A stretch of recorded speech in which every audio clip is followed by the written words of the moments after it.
বর্তমান সর্বমঙ্গলা মন্দির এবং তার এলাকা জুড়ে চারদিকে যেটা জবরদখল ছিল, আমাদের মাননীয় মুখ্যমন্ত্রী রাজ্যের বারবার বলেছিলেন যে যারা সরকারি জায়গা, মন্দিরের জায়গা দখল করে সমস্ত মন্দিরের মানুষের আসা যাওয়া, ঢোকা বেরোনো সব যারা বন্ধ করে দিচ্ছিলেন, যাদের জন্য এই 50 বছর সামনের দরজা দিয়ে মন্দিরে মানুষ ঢুকতে পারত না, পেছনের দরজা দিয়ে যেতে হতো।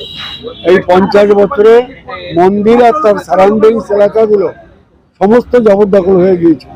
তো মুখ্যমন্ত্রী মাননীয় তিনি বারবার বলেছেন, আমরা বর্ধমান পৌরসভা, বর্ধমানের এমএলএ, বর্ধমানের কাউন্সিলররা সবাই মিলে আমরা সিদ্ধান্ত নিয়েছিলাম, ইতিহাসের বর্ধমানের ইতিহাস আর বর্ধমানের ইতিহাসে সর্বাগ্রে যে নামগুলো আসবে তার মধ্যে গুরুত্ব হচ্ছে সর্বমঙ্গলা মন্দিরের অন্যতম শ্রেষ্ঠ একটা দর্শনীয় জায়গা, মানুষের ভ্রমণার্থীদের যাতায়াতের জায়গা।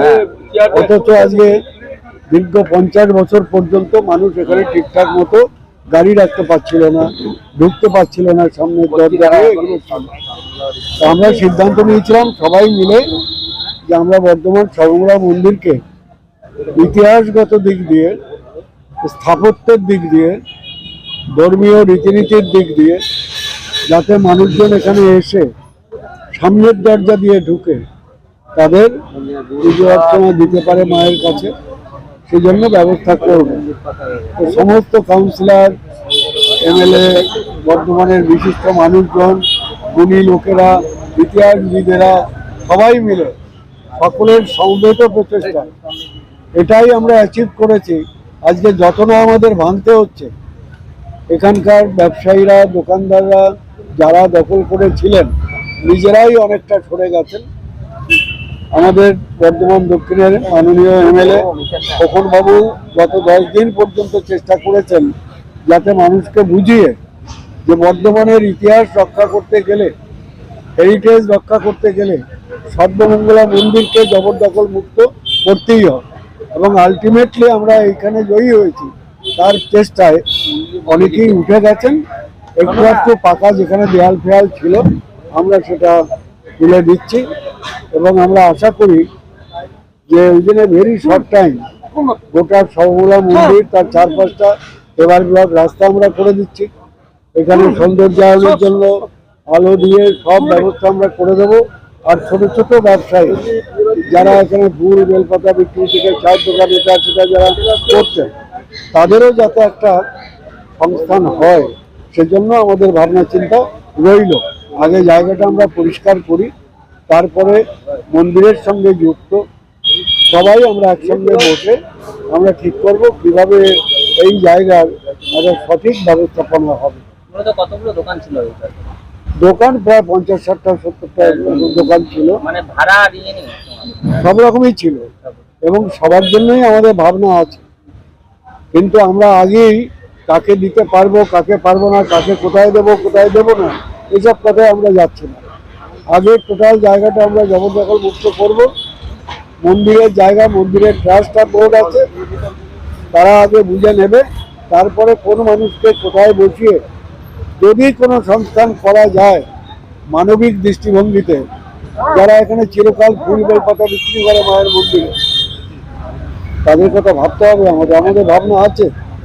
কাজী এতদিন পরে 50 বছর পরে বর্ধমানের মানুষের ইচ্ছাকে সম্মান জানিয়ে বর্ধমানের আপামর মানুষের কাছে ইতিহাসকে আরো গৌরবোজ্জ্বল করবার জন্য প্রথম কথাতেই যে কোনো জায়গায় বর্ধমানের দর্শনীয় কি কি আছে, সর্বমঙ্গলা মন্দির 1 নম্বরে, অথচ মানুষ দর্শন করতে পারছিল না, সামনের দরজা দিয়ে ঢোকার উপায় নেই।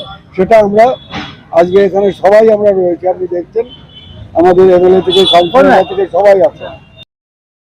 মানুষের আর অসুবিধা হবে না, সবার সঙ্গে কথা বলে নিয়েছি, মানুষকে সচেতন করে নিয়েছি, ইতিহাসের গুরুত্ব বুঝিয়েছি, ঐতিহ্য রক্ষায় বর্ধমানের মানুষ একসঙ্গে আজকে নেমেছে। এটাই আমাদের বর্ধমানের এই যে সর্বমঙ্গলা মায়ের মন্দির, এটা তো গোটা ভারতবর্ষের মানুষ জানে। দীর্ঘদিন ধরে মায়ের মন্দিরের চারিদিকে কিছুটা ট্রাস্ট কমিটির ভাড়াপ্রাপ্ত, কিছুটা এমনি মানুষ, তারা সবাই এখানে দোকান টোকান করতেন। কিন্তু এখন আমরা চেষ্টা করছি সর্বমঙ্গলা বাড়িটাকে ভালো করার জন্য। সমস্ত দোকানদাররা নিজেরাই উঠে গেছে, তাহলে আজকে ছোটখাটো যেটুকু ব্যাপার আছে সেটা ভাঙাভাঙি চলছে। পরবর্তীকালে সর্বমঙ্গলা বাড়ির যারা ট্রাস্টের লোক টোক আছে প্লাস অন্য যারা আছে সবাইকে নিয়ে ভাবনা চিন্তা আমাদের মধ্যে আছে, কিন্তু সবাই মিলেই আমরা করছি। আমাদের চেয়ারম্যান সাহেব রয়েছে, পৌরসভার কাউন্সিলররা সবাই রয়েছে, সুন্দরভাবে কাজ হচ্ছে।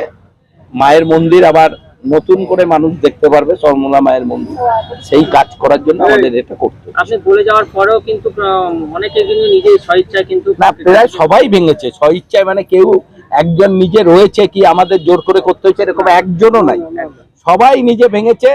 তারা বুঝতে পেরেছে মায়ের মন্দিরকে সংস্কার করে মন্দির ভালো করা দরকার, তারা করেছে, তারা আমাদের কথা অনুযায়ী কাজ করেছে। পরবর্তীকালে আমরা সবাই ভাববো, চেয়ারম্যান সাহেব আছে, আমাদের কাউন্সিলর আছে, তাদের কোথায় কোন দিকে কি করা যায় সেটা আমরা পরে ভাববো। এখন আমরা ভেঙে আমাদের কাজগুলো আমাদের শুরু হোক মায়ের মন্দিরে।